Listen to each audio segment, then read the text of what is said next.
Today I am taking up the lesson part 3 of genetics, that is Mendel's second law. This is also known as inheritance of two genes or law of independent assortment. In his first experiment, Mendel studied the inheritance of one gene and he discovered the law of segregation. Then he wanted to find out what happens if two genes travel together. So his aim was to find out how two independent genes behave together in their progress. For this experiment, he considered two traits, that is, shape of the seed, color of the seed. In pea plant, seeds are either round in shape or wrinkled in shape. The color is either yellow or green. Mendel already knew that through his previous experiments that round shape is dominant over wrinkled shape. And similarly, yellow color is dominant over green color. He already knew these facts. Then he selected pure breeding pea plants producing round seeds with yellow color and also pure breeding plants producing wrinkled seeds with green color. That we call them as pea generation or parental generation. They are true breeding to their nature. So generation after generation, these plants produce only round seeds with yellow color and these plants produce wrinkled seeds with green color. What happens if these two plants are crossed? So he made a cross between these two plants and in F1 generation, as expected, he obtained the plants that produce round seeds with yellow color.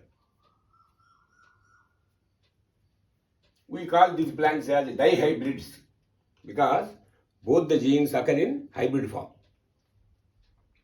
Then these F1 plants are self-pollinated. When he self-pollinated these F1 plants, he not only got the parental traits, these two, but also two new combinations. So what are the parental traits? Round yellow, this one. Wrinkled green, this one. The new combinations are these two, round green, wrinkled yellow. Not only he got new combinations, but the parental combinations and new combinations occur in a definite ratio. That is 9:3:3:1.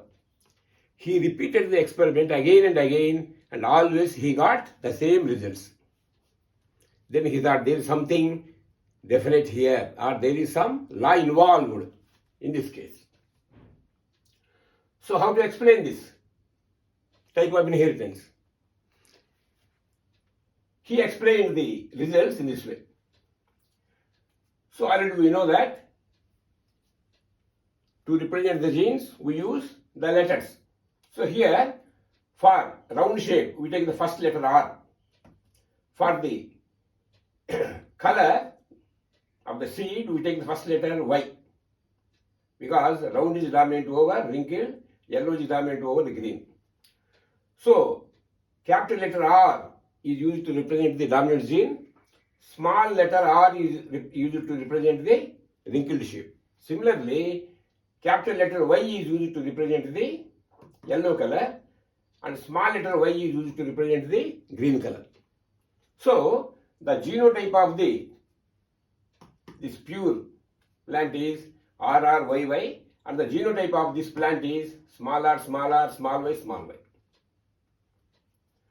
Then, during gamete formation in this plant, one dominant gene for each character, that is, one dominant gene for shape of the seed and one dominant gene for color of the seed enter the gamete here together. So the gametes here carry one dominant gene for shape and color, that is capital R, capital Y. Here the gametes inherit, here also the gametes inherit one gene for each trait. That is, for shape they receive one recessive gene, for color they receive another recessive gene. So here the gene combination is small or small y. So in this way gametes are formed during meiotic division. Then these two gametes combine and we get F1 hybrids, dihybrids.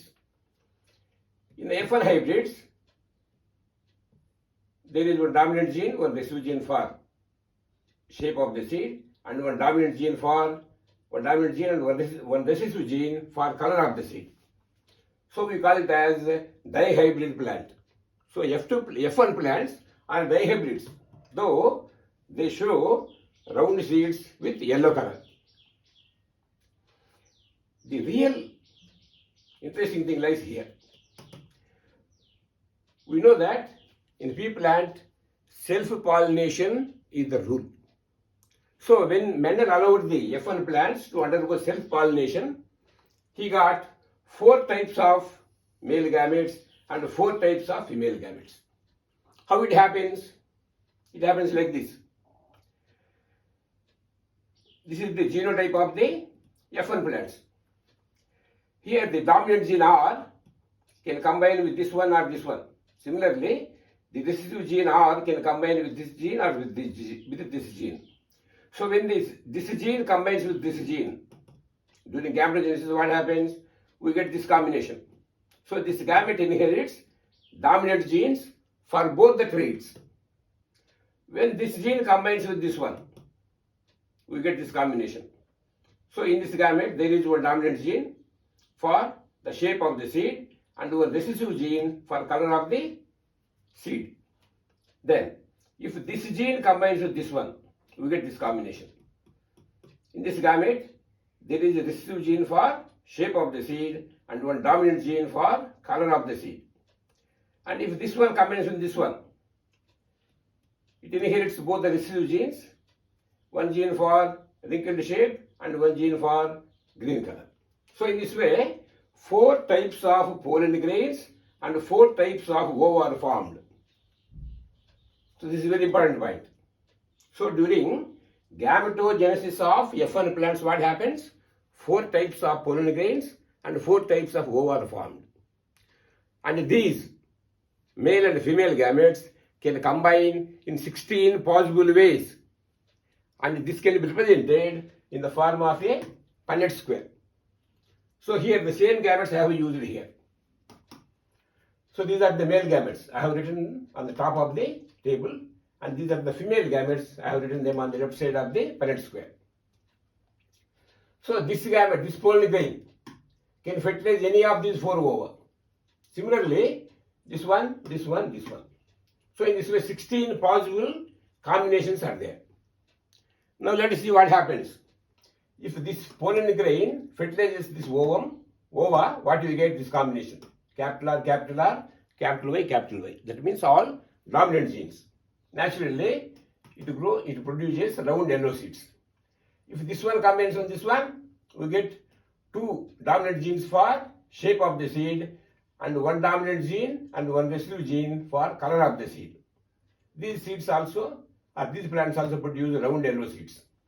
If this one combines with this one, we get 1 dominant gene and one recessive gene for shape of the seed and 2 dominant genes for the color of the seed. So these are also round yellow. If this combines with this one, we get 1 dominant and 1 recessive gene for each trait. So these are also round yellow. Like that, these pollen grains also fertilize, or the possibility of fertilizing these ova.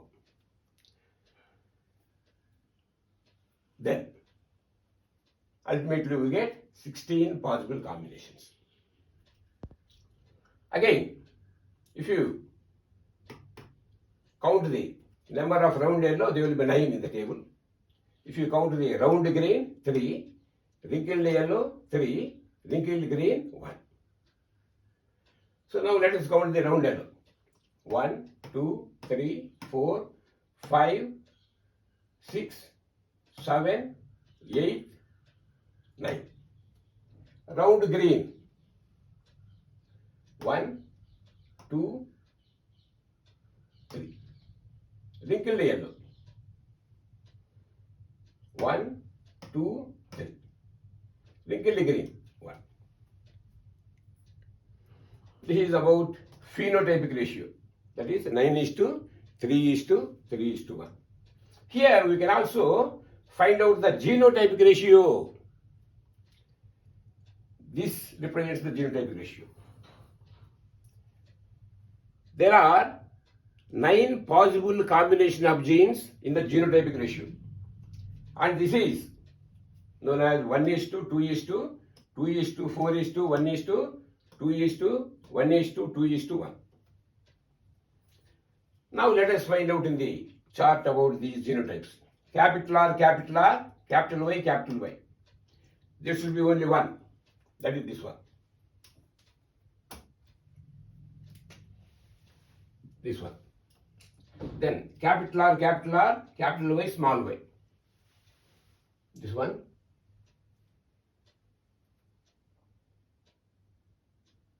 This one. Then this one. Capital R, small r, capital Y, capital Y. Sorry. Not this one. This one. For this one.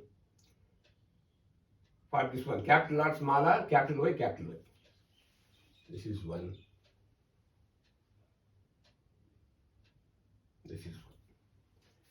Capital R, small r, capital Y, small y. This will be 4. Diagonally. Just you can blindly mark them like that. Capital R, small y, small y. 1. Capital R, small y, small y. Here is 1. These 2. Small r, capital Y, capital Y. This one. Small r, capital Y, small y. This is 1. This is 1. Small r, small y, small y. This one. So in this way, 9 types of genotypic combinations are possible. The first 4 types, these produce round yellow seeds, and they account for 9 out of 16 possible combinations.